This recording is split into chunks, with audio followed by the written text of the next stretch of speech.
Hi friends, कैसे हो आप सब। आशा करती हूँ कि आप सब ठीक होंगे। अगर हमारी वीडियो पसंद आए तो लाइक कमेंट सब्सक्राइब जरूर करिए। तो चलिए मैं आप लोगों को एक सेट सॉन्ग सुनाने जा रही हूँ, तो सुनते रहिए हमारे अपने चैनल पे इसकी म्यूजिक एंड वीडियो।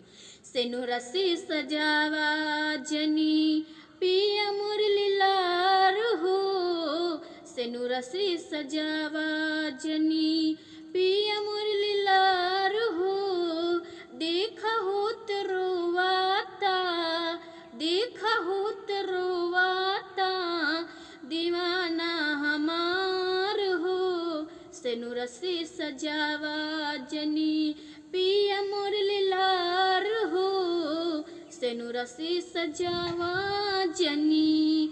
हमारे संगे खेल कूद के भाईल बासियान हो, टूट जाई अरमान तापन दे दी उजान हो, हमारे संगे खेल कूद के भाईल बासियान हो, टूट जाई अरमान तापन दे दी उजान हो।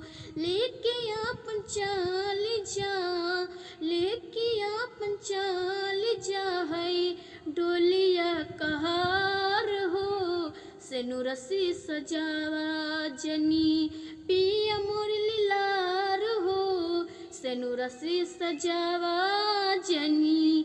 चीर के छाती देख लो करे दिल में बानी हम हो, जन्म जन्म सथ रहे के खैले बानी जा कसम हो, चीर के छाती देख लो करे दिल में बानी हम हो, जन्म जन्म सथ रहे के खैले बानी जा कसम हो।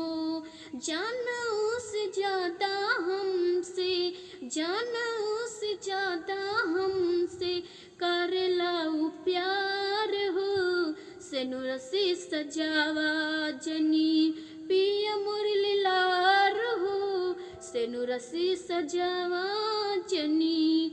भूल न पाइब कबहू अपना गोलुआन मोल के, उनका बिना हम हूँ मर जाइब सुनला कान खोल के।